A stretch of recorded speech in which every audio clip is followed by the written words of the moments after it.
Hello champs, I hope you all are doing great. So इस video में मैं आपके साथ डिस्कस कर रही हूँ कि अगर आपने डिसाइड कर लिया कि आपको एक चार्टर्ड अकाउंटेंट बनना है और ये प्रेस्टिजियस प्रीफिक्स अपने नाम के आगे लगाना है, तो ये जर्नी आप कैसे स्टार्ट करेंगे। साथ ही मैं कोशिश करूंगी कि जो फ्रीक्वेंटली आस्क्ड क्वेश्चंस होते हैं बच्चों के related to the CA course, उन्हें भी आंसर करूं। तो प्लीज इस वीडियो को एंड तक देखिएगा, क्योंकि आपको कुछ ऐसी बातें पता लगेंगी जो शायद आपको पहले नहीं पता थी और वो आपको एक अच्छा डिसीजन लेने में हेल्प करेंगी। So first thing first, CA foundation आपको पता है एक एंट्री लेवल है सीए कोर्स में, and there are 3 steps: CA foundation, CA IPCC and CA final. So आप में से ज्यादातर वही बच्चे हैं जिन्होंने अभी 10+2 के बोर्ड एग्जाम्स दिए हैं, तो मैं इसलिए सीए फाउंडेशन पे ही ज्यादा फोकस रखने वाली हूँ। तो आपको शायद पता होगा कि जैसे 2 बार एग्जाम्स होते हैं सीए फाउंडेशन के, एक बार मई जून में और एक बार नवंबर दिसंबर में। सो मई जून में अगर आपने रजिस्टर कर लिया है तो आपने पहले ही कर दिया होगा, बिफोर 1 जैन, तो आपने पहले ही रजिस्टर किया होगा। अब आप जून अटेम्प्ट के लिए रजिस्टर नहीं कर सकते। किसके साथ रजिस्टर करना है? Institute of chartered accountants of India के साथ, जो प्रोफेशनल बॉडी है, and through out this journey आप आईसीएआई के साथ जुड़े रहेंगे। और उसके बाद भी, क्योंकि आप मेंबर बनेंगे institute of chartered accountants of India के, once you become a CA. Okay, now अगर आपने रजिस्टर नहीं किया हुआ तो अब आप टारगेट करेंगे नवंबर 23 का अटेम्प्ट, जिसके लिए आप रजिस्टर करेंगे बिफोर 1 जुलाई। तो अब अगर आपने डिसाइड कर लिया कि मुझे सीए कोर्स करना है, तो आप खुद को रजिस्टर कर दीजिए आईसीआई की वेबसाइट पर जाकर। उसका भी एक शॉर्ट प्रोसीजर मैं आपको दिखाऊंगी वीडियो में। सो 1 जुलाई से पहले खुद को रजिस्टर कर दीजिए। दूसरी बात, बच्चों को लगता है कि हमने रजिस्टर कर दिया तो बस अब हम जाएंगे और एग्जाम दे आएंगे, बट नहीं, बीच में आपको एक एग्जाम फॉर्म भी फिल करना होता है। जिन्होंने जून का अटेम्प्ट देना है उन्होंने एग्जाम फॉर्म फिल कर दिया है। In the month of Feb ये एग्जाम फॉर्म आया था और ये फिल हो चुका है। अब नवंबर अटेम्प्ट के लिए आपका एग्जाम फॉर्म आएगा रफली इन द मंथ ऑफ अगस्त, वो आपको फिल करना होगा। अच्छा, रजिस्ट्रेशन जब आप कराएंगे तो उसकी जो फीस होती है रफली दैट इज 9200। बेसिकली इसमें 9000 तो फीस है और 200 का प्रोस्पेक्टस होता है। एक 400 की ऑप्शनल अमाउंट होती है which is related to a students journal, वो आपको लेनी है या नहीं, दैट डिपेंड्स। तो इस 9200 में आपको बुक्स भी डिलीवर होंगी आपके घर पे, आपके एड्रेस पे। और ये जो एग्जाम फॉर्म होता है इसकी रफली फीस होती है रुपीज 1500। ठीक है, इसकी रफली फीस होती है रुपीज 1500। तो ये अब आपको क्लियर है कि अभी अगर आपने डिसाइड किया है सीए करने का तो आप नवंबर अटेम्प्ट पे टारगेट करेंगे, या उससे भी आगे मई अटेम्प्ट, जिसके बारे में मैं बात करूंगी। अगर आपका जून में अटेम्प्ट है तो भाई फिर तो अब पढ़ाई पूरी पीक पे होनी चाहिए, क्योंकि आपके पास ज्यादा समय नहीं है। अच्छा, दूसरी बात, सब्जेक्ट्स। अब जो बच्चे नवंबर पे टारगेट कर रहे हैं उनको सब्जेक्ट्स तो पहले देख लेने चाहिए ना। तो आपके 4 एग्जाम्स होंगे, 4 अलग अलग दिन आपके पेपर्स होंगे, 100 मार्क्स के 4 पेपर होंगे। ठीक है, first is principles and practice of accounting. Accounting से आपको खास लगाव होना चाहिए अगर आप सीए बनना चाहते हैं। चार्टर्ड अकाउंटेंट, नाम में ही अकाउंटिंग है, नाम में ही अकाउंटेंट है। ये 100 मार्क्स का आपका पेपर होगा, पूरा सब्जेक्टिव पेपर होगा। और इसमें 12th के अलावा भी कुछ एक्स्ट्रा चैप्टर्स हैं जो आपने पहले नहीं पढ़े हुए हैं, मैं आपको उनके बारे में भी बताऊंगी। सेकंड पेपर है business laws and business correspondence and reporting, जिसमें से बिजनेस लॉज 60 मार्क्स का है और बीसीआर 40 मार्क्स का है। बिजनेस लॉज आपने पहले कभी नहीं पढ़ा, this is completely new for you. Business mathematics, logical reasoning and statistics, 40 marks का बिजनेस मैथमेटिक्स, 20 मार्क्स का लॉजिकल रीजनिंग और 40 मार्क्स का स्टैटिस्टिक्स। ये एक ऐसी चीज है जिसमें बच्चे टेंशन लेते हैं कि हमने 11th 12th में तो मैथ्स नहीं पढ़ा, तो हम ये कैसे मैनेज करेंगे। So this is one of the frequently asked questions कि हम क्या सीए फाउंडेशन कर सकते हैं या सीए कर सकते हैं अगर हमारे पास 11th 12th में मैथ्स नहीं था। तो आंसर है यस। ये मैथमेटिक्स आप प्रॉपर गाइडेंस और हार्डवर्क से मैनेज कर सकते हैं, ये इतना ज्यादा डिफिकल्ट नहीं होता। ये प्योर मैथ्स नहीं है, ये बिजनेस मैथमेटिक्स है। तो आप डेफिनेटली सीए परस्यू कर सकते हैं अगर आपके पास मैथ्स नहीं था। और let me tell you, CA foundation के बाद जो आगे के स्टेप्स हैं, सी आईपीसीसी, सीए फाइनल, उसमें मैथ्स नाम का कोई सब्जेक्ट नहीं होता, तो यू आर सेफ। ठीक है, यहीं पे आपको करना होगा और ये भी मैनेज हो जाता है। Then paper 4 is business economics and business and commercial knowledge. Yes, ये आपका 11th-12th से मैच होता है, but there are some new topics. So पहले दो पेपर सब्जेक्टिव हैं और ये दो पेपर्स ऑब्जेक्टिव हैं with negative marking of 0.25 marks. ठीक है जी, ये सब्जेक्ट्स हो गए। frequently asked question, can I pursue CA if I didn't have maths in class 11-12? मैंने आंसर दे दिया, yes you can most definitely pursue। जो CA फाउंडेशन में बिजनेस मैथमेटिक्स वाला पोर्शन है या लॉजिकल रीजनिंग या स्टैटिस्टिक्स, वो मैनेज हो जाता है with proper guidance and hard work, इतना ज्यादा मुश्किल नहीं होता। दूसरा, how to manage college with CA। तो देखो जी, सब करते हैं, सब मैनेज करते हैं। आपके सीनियर्स ने भी किया है, हमारे सीनियर्स ने भी किया, आपके जूनियर्स भी करेंगे, आप भी कर लेंगे। तो थोड़ा स्ट्रैटेजी से चलेंगे तो डेफिनेटली मैनेज हो जाता है। इसके बारे में भी मैं और बात करूंगी further in the video. Next question, regular college या correspondence. I am a strong advocate of going to a regular college. अगर आपको एक अच्छा डिसेंट कॉलेज मिल रहा है तो आपको कॉलेज नहीं छोड़ना ये सोच के कि मुझे तो सीए ही करनी है। ऐसा एक नैरेटिव चलता रहता है कि तुमने सीए ही करनी है, तुम्हें कॉलेज जाके क्या करना, या कॉलेज जाओगे तो सीए की पढ़ाई कैसे करोगे। ऐसा कुछ नहीं होता है। देखो, लाइक आई सेड कि सब मैनेज करते हैं कॉलेज के साथ, आप भी कर लेंगे और एक स्ट्रैटेजी से चलेंगे तो ये मुश्किल नहीं होता। हमने भी किया है, हमारे सीनियर्स ने भी किया है, लोग सालों से करते आ रहे हैं, तो आप क्यों नहीं कर पाएंगे। तो आपको रेगुलर कॉलेज जाना है, इसके मैं आपको रीजंस बता देती हूँ। ना मैं आपको कुछ ऐसी बात बता रही हूँ जो आपको शायद सोचने पे मजबूर कर देगी। देखो अच्छे, यूजुअली जैसे आपका बीकॉम का 3 इयर्स का स्पैन है, ठीक है, और इस 3 इयर्स में आपको क्या करना है कि यहाँ पे आपका CA IPCC तक हो जाना चाहिए by the time you complete your BCom. जैसे यहीं पे आप CA फाउंडेशन तो दे देंगे, या तो आप नवंबर अटेम्प्ट देंगे या आप मई अटेम्प्ट दे देंगे ज्यादा से ज्यादा, उसमें भी टेंशन की कोई बात नहीं है। अगर आपसे नवंबर अटेम्प्ट की तैयारी नहीं हो रही है ना, तो भी मैं कहूंगी प्लीज टेक इट इजी, आप मई अटेम्प्ट दे दीजिए, कोई ज्यादा डिफरेंस नहीं है उसमें। देखो, मान लीजिए आपने मई अटेम्प्ट भी दिया, तो उसके बाद इंस्टीट्यूट आपको 8 मंथ्स का स्टडी पीरियड देता है, उसके बाद आप IPCC के एग्जाम्स दे सकते हैं। ठीक है, उस 8 मंथ्स को चलो आप 1 साल ही मान लो, तो यहाँ पे कहीं जाके आपके IPCC के एग्जाम्स होंगे, CA इंटर जिसे कहते हैं, जिसके 2 ग्रुप्स हैं। अगर आपको लगता है कि मुझसे नहीं ज्यादा मैनेज हो पा रहा, तो आप एक एक ग्रुप करके दे दो, दोनों साथ में देने की जरूरत नहीं है। CA इंटर के एग्जाम्स भी वही साल में 2 बार होते हैं, मई जून दिसंबर, नवंबर दिसंबर। ठीक है, यहाँ पे आप दोनों ग्रुप्स को अलग अलग दे दो। देन कुछ सब्जेक्ट्स कॉमन होते हैं आपके बीकॉम और CA IPCC के, जैसे टैक्सेशन कॉमन होता है, कॉस्ट अकाउंटिंग भी कॉमन होता है, and some other subjects depending on your university.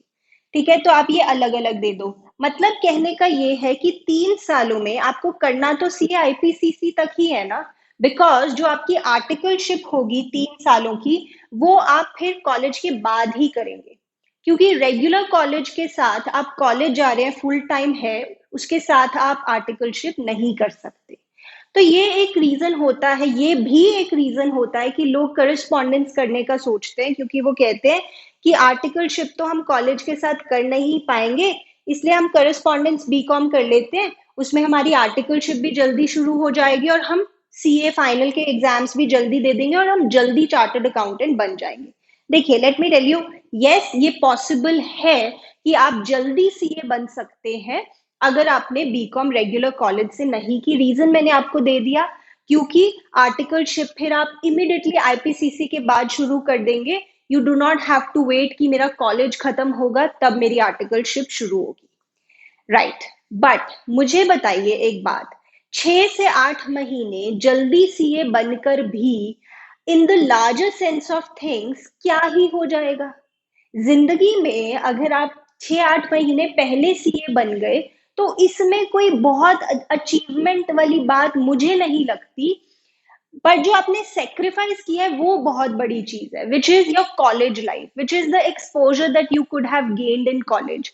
देखिए, सीए स्टूडेंट्स के साथ वैसे ही एक बड़ी इमेज जुड़ी हुई है कि सीए स्टूडेंट्स की कम्युनिकेशन स्किल्स अच्छी नहीं होती, उनको बस सिर्फ पढ़ाई पढ़ाई आती है, they don't know how to give a presentation, they don't know how to appear for interviews. तो ये एक सीए स्टूडेंट्स की इमेज मार्केट में चल रही है। और अगर हम कॉलेज भी ना जाए रेगुलर, एक्सपोजर भी ना ले, वहां पे खुद की पर्सनालिटी को एक्सप्लोर ना करें, तो फिर तो डेफिनेटली ये बात सच हो जाएगी। तो this is my personal opinion कि अगर आप 6-8 महीने जल्दी सीए बन जाते हो पर आपने रेगुलर कॉलेज नहीं किया, I personally do not like it, I do not appreciate it. मुझे लगता है कि आप 6 महीने 1 साल लेट सीए बन जाओ, बट आपने अच्छा कॉलेज लाइफ एक्सपीरियंस किया, अपनी पर्सनालिटी को निखारा, अपनी कम्युनिकेशन स्किल्स पे वर्क किया, अपनी ग्रोथ डेवलपमेंट पे वर्क किया, that is much more important in the larger sense of things. ठीक है। तो यहाँ पर वैसे तो कोई भी ग्रुप के बाद आप आर्टिकलशिप के लिए एलिजिबल हो जाते हो, मतलब अगर आपने एक भी ग्रुप क्लियर कर दिया है तो आप एलिजिबल हो जाते हो। बट फिर भी अगर आप रेगुलर कॉलेज कर रहे हो, let's say from a good college in Delhi university SRCC, तो आप फिर आर्टिकलशिप अपने बीकॉम के बाद ही शुरू करेंगे। अच्छा, ऐसा भी होता है इन सम यूनिवर्सिटीज, इन सम कॉलेजेस, कि वो सीए स्टूडेंट्स का टाइमिंग अलग होता है, जैसे 7 to 11 कॉलेज हो गया सीए स्टूडेंट्स का, and then they can go for their articleship. अगर ऐसा कोई प्रोविजन है जिस यूनिवर्सिटी में आप सोच रहे हैं, जिस कॉलेज में आप सोच रहे हैं, तो ठीक है, go for it. I don't think there is any problem. Right. तो मैंने आपको ये बता दिया कि मैं स्ट्रांगली बिलीव करती हूँ कि अगर आपको एक अच्छा कॉलेज मिल रहा है तो आपको कॉलेज जरूर जाना चाहिए, इवन दो उससे आपकी सीए 6-8 महीने लेट हो सकती है। मेरी भी हुई थी।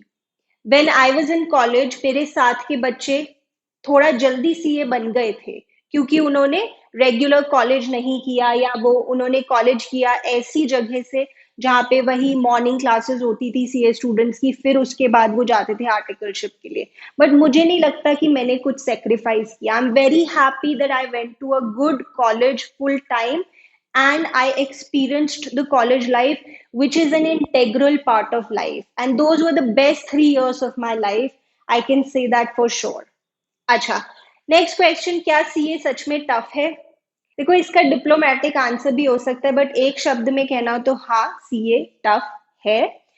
बट ये उतना ही ज्यादा एनरिचिंग भी है, फुलफिलिंग भी है, बहुत सारी चीजें आपको सीखने को मिलती हैं। टफ ये क्यों हो जाता है? एक तो ना इसमें टाइम बहुत ज्यादा लग जाता है। जैसे 3 इयर्स की बीकॉम हो गई, फिर आपकी 3 इयर्स की आर्टिकलशिप हो गई, जैसे 2.5 इयर्स की आर्टिकलशिप के बाद वैसे आप पेपर्स दे सकते हो। बट जैसे 3 इयर्स तो 5-6 इयर्स तो लग जाते हैं सीए करने में। तो एक तो टाइम स्पैन ज्यादा है और पास परसेंटेज कम है। बट बट कोई भी अच्छी चीज आसानी से तो मिलती नहीं है। If it is something so good तो टफ तो देखो होगा। वो भी सीए फाइनल थोड़ा सा उसमें डिफिकल्टी लेवल बढ़ जाता है, सीए आईपीसीसी तक मॉडरेट लेवल है। बट ये अगर टफ है तो ये बहुत एनरिचिंग भी है, आप बहुत कुछ सीखते हैं अपनी सीए जर्नी में। वो कहते हैं ना कि रास्ते खूबसूरत है मंजिल से भी ज्यादा। तो ये पूरी जर्नी आपकी बहुत फुलफिलिंग रहने वाली है। हाँ, एक दिन आप सीए बन जाएंगे, but you will look back to your journey, and not just to that day जिस दिन आपका रिजल्ट आया और आप सीए बन गए। सिर्फ वो डे मैटर नहीं करता, ये पूरी जर्नी है। बहुत ही एनरिचिंग जर्नी है। अगर आपको अच्छे टीचर्स का साथ मिल जाता है तब तो ये जर्नी और भी ज्यादा इंटरेस्टिंग हो जाती है। चलिए अच्छे, now that you are entering this phase जहां पे आप सीए की तैयारी करेंगे, तो ये वेबसाइट तो अपने मन में बसा लीजिए। This is going to be a website जिसको आप शायद डेली विजिट करेंगे। सो ICI.org, यहाँ पे मैं आपको दिखाना चाहती हूँ कि सीए फाउंडेशन में जैसे अगर आपने रजिस्टर कर दिया या उससे पहले भी आप सिलेबस चेक करें, आप पूरा कोर्स के बारे में रीड कर सकते हैं। तो स्टूडेंट्स टैब में जाएं, यहाँ पे BOS knowledge portal, which is your board of studies knowledge portal, ये खोलें। तो here you will get the syllabus. जो मैंने आपको बता दिया है, वैसे फाउंडेशन का सिलेबस आप यहाँ पे देख सकते हैं।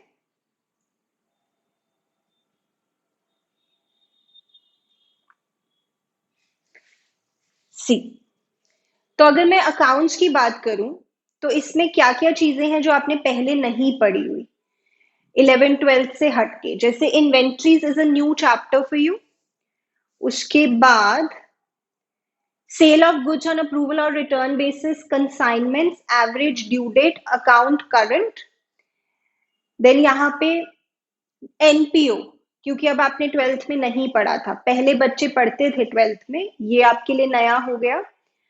एंड यहाँ पे फाइनल अकाउंट्स में एक मैन्युफैक्चरिंग एंटिटीज की जो फाइनल अकाउंट्स है उसमें हम एक मैन्युफैक्चरिंग अकाउंट बनाना सीखते हैं, जो आपने पहले नहीं पढ़ा हुआ। ठीक है, तो मैंने आपको अकाउंट्स का सिलेबस एक बार दिखाया, इसी तरह से आप बाकी सिलेबस देख सकते हैं। देन आप स्टडी मटेरियल भी देखें। अच्छा, जो इंस्टीट्यूट का स्टडी मटेरियल है ना, that is equivalent to God. मतलब उससे अच्छी बुक आप रेफर नहीं कर सकते टू स्टडी सीए कोर्स। हाँ, अगर आपने कहीं कोचिंग ज्वाइन की तो वो आपको अपना मटेरियल दे सकते हैं, अपनी बुक्स दे सकते हैं, और उसमें भी वो इंस्टीट्यूट के सारे स्टडी मटेरियल को इनकॉर्पोरेट करते हैं, सभी क्वेश्चंस को, so that's okay.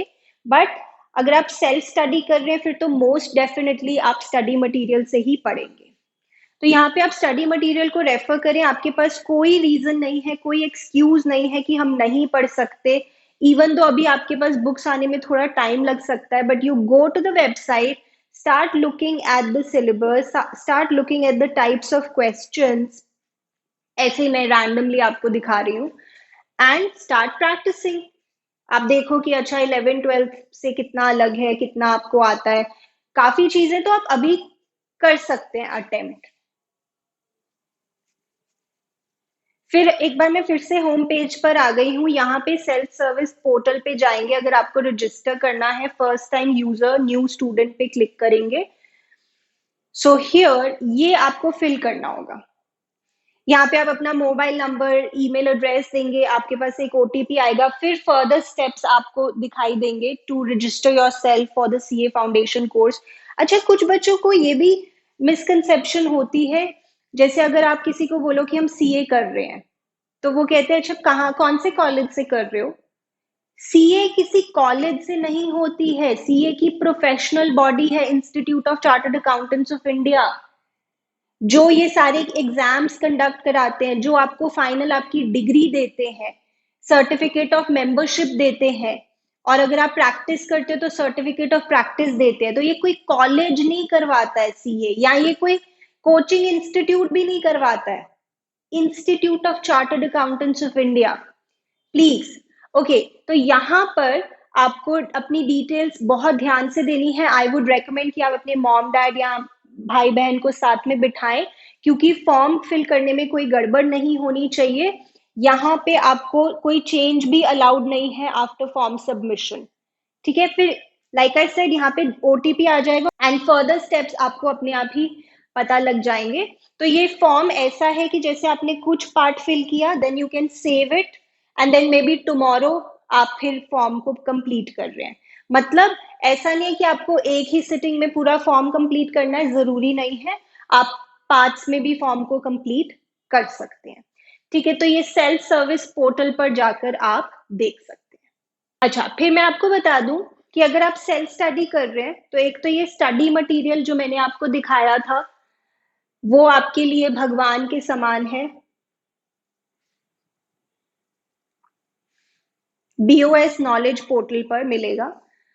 Then you will also have here previous year question papers, RTPs, revision test papers, जो हर attempt से पहले इंस्टीट्यूट रिलीज करता है, जैसे सीबीएसई सैम्पल पेपर रिलीज करता है ना हर बोर्ड एग्जाम से पहले, ऐसे ही आरटीपीज, मॉक टेस्ट पेपर्स। तो काफी कंटेंट आपको मिल जाएगा वेबसाइट पर ही। ठीक है, राइट वैसे। सो ये कुछ बातें हैं सीए कोर्स के बारे में। अगर आपके कोई और डाउट्स हैं तो आप प्लीज कमेंट्स में मुझसे पूछें, क्योंकि सीए कोर्स के बारे में बहुत सारी और बातें हो सकती हैं।